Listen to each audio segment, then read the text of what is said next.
Assalomu alaykum, hurmatli treyderlar, yaxshimisizlar? Sizlar bilan Zaka Capital YouTube kanali. Bugungi bo'lgan сделкамni, treyder recap'ini ko'rib chiqamiz video davomida.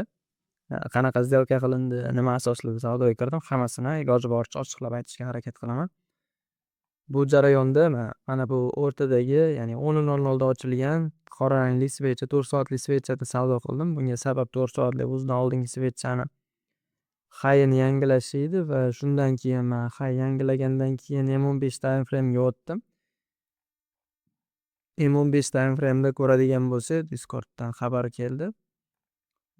Bu jarayonda o'sha o'zini high'ini yangiladi va unda ochilgan swetchamiz.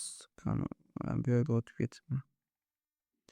Xo'p, 10:00dagi ochilgan harakatimiz o'zidan oldingi harakat high'ini yangiladi va keyingi mana bu M15 swetchadagi down candle'larda savdo qildim. Ya'ni bunda 2 minutlik time frame'ga o'ta olamiz. 2 minutlik time frame'da qanaqa holat ko'ringan bu yerda.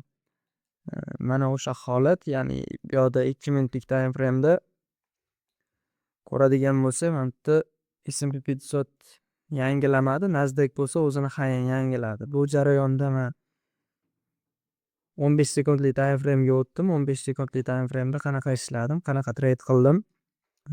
15 sekundlik time frame'da o'sha jarayondagi сделка olingan holati.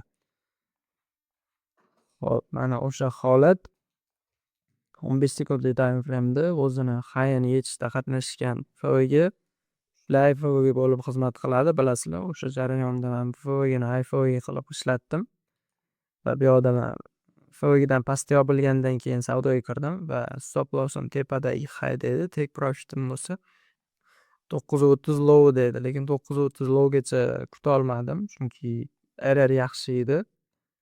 1.38 RRda savdodan chiqdim. Sababi mana bu 3.8 formatsiya jarayonidagi mana bu swetchalarning shakllanishi menga bozorni o'zi keyingi up candle'lar shakllanishini berdi. Bu yoqda hozir men